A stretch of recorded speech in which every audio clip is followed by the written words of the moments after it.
सुरुवातीलाच मित्रांनो, देशाच्या राजकारणाला हादरवणारी आणि महाराष्ट्रासह वेगवेगळ्या राज्यांना लागू होणारी सगळ्यात मोठी घडामोड सध्या आपल्या समोर येत आहे। विधानसभा अध्यक्षांसह 42 आमदारांना थेट आता कोर्टाची नोटीस। निवडणूक आयोगासह विधानसभा अध्यक्ष आले सगळ्यात मोठ्या वादाच्या घेऱ्यात। सविस्तर बातमी मित्रांनो जाणून घेऊया। बातमीने मात्र राज्याचं नव्हे तर देशाचं राजकारण आता वेगळ्या वळणावरती आणून सोडलंय।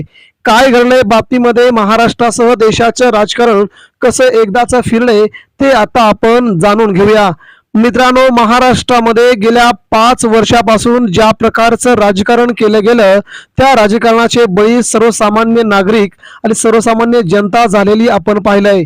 परंतु यामध्ये निष्ठावान कार्यकर्त्यांचा देखील बळी गेला असून आता मात्र आमदार अपात्रता प्रकरण, शिवसेना पक्ष आणि चिन्ह या प्रकरणी सगळ्यात मोठी सुनावणी जरी सुप्रीम कोर्टामध्ये चालू असली तरी देखील त्याचा निकाल कधी येतो याकडे जनसामान्यांचं लक्ष लागलंय। परंतु हा निकाल कधी येणार, या निकालानंतर कधी प्रतिक्रिया उमटणार आणि कधी सर्वसामान्यांना न्याय मिळणार आणि कधी उद्धव ठाकरेंची शिवसेना ठाकरेंना मिळणार तर कधी एकनाथ शिंदेचा सगळा पक्ष रिकामा होणार, या सगळ्या चाललेल्या बातम्या आता कधी एकदम खऱ्या ठरतील हे आता पाहण्याची वेळ आली आहे। देशाच्या सर्वोच्च न्यायालयाचे सरन्यायाधीश सूर्यकांत यांनी शिवसेनेच्या निकालाबद्दल सगळ्यात मोठी प्रतिक्रिया देत आता 12 मार्च या दिवशी शिवसेनेच्या निकालासंदर्भातील तारीख ठरवली आहे। याच दिवशी शिवसेनेच्या निकालासंदर्भात मोठी अपडेट मिळेल, परंतु त्या अगोदर मात्र देशाच्या राजकारणाला हादरवून टाकणारी सगळ्यात मोठी अपडेट आता आपल्या समोर येत आहे। महाराष्ट्रासह वेगवेगळ्या राज्यामध्ये भारतीय जनता पार्टी तिथल्या स्थानिक पक्षांना संपवण्यासाठी अतिशय मोठ्या प्रमाणामध्ये प्रयत्न करते आहे।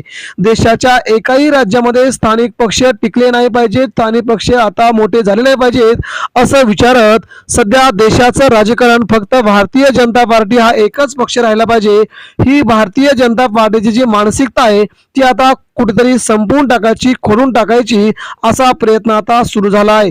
परंतु बीजेपी मात्र महाराष्ट्रात शिवसेना संपवली, महाराष्ट्रामध्ये राष्ट्रवादी काँग्रेस पार्टी संपवली, आता इतर राज्यामध्ये वेगवेगळे प्रादेशिक पक्ष संपवण्यासाठी भाजपा कामा लागले असतानाच आता मात्र सगळ्यात मोठी बातमी खबरबात आपल्या समोर येते।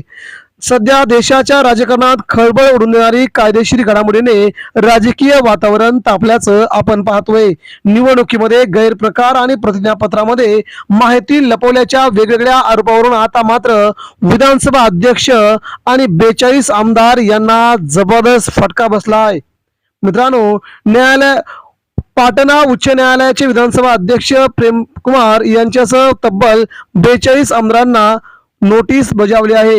हे 42 आमदार विद्यमान आमदार असून या कारवाईमुळे सत्ताधारी आणि विरोधी पक्षात दोन्ही गटात अस्वस्थता पसरली आहे। कारणही तसंच आहे। हा संपूर्ण वाद संबंधित मतदारसंघातील पराभूत उमेदवारांनी न्यायालयात नेल्यामुळे सध्या सगळ्या विजयी उमेदवारांचं खूप मोठं टेन्शन वाढलेलं आहे।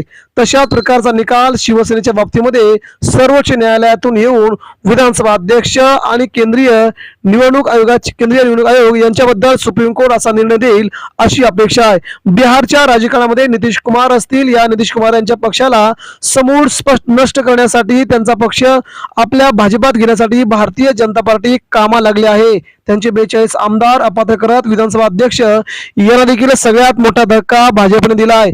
तशा प्रकारची राजकीय खेळी भाजप आगामी काळामध्ये करून त्यांचे सगळे आमदार त्यांच्या पक्षात घेऊ शकते अशी शक्यता निर्माण झाली आहे। त्यामुळे देशातील सगळे राजकीय पक्ष आता एकत्र येऊन भारतीय जनता पार्टीच्या विरोधात आता नवीन कानमंत्र घेऊन लढायला सुरुवात करतील अशी शक्यता निर्माण झाली आहे।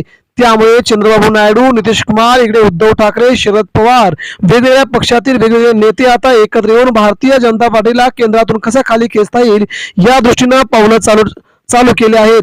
म्हणजेच मित्रांनो, महाराष्ट्र आणि देश आता बदलतोय, देशातील राजकारण बदलतंय। एप्स्टीन फाईलच्या वेगवेगळ्या आरोपांच्या नंतर आता मात्र महाराष्ट्राच्या देशाच्या राजकारणामध्ये वेगवेगळे पर्याय आता खुले असून केंद्रातील सत्ता देखील जाऊ शकते।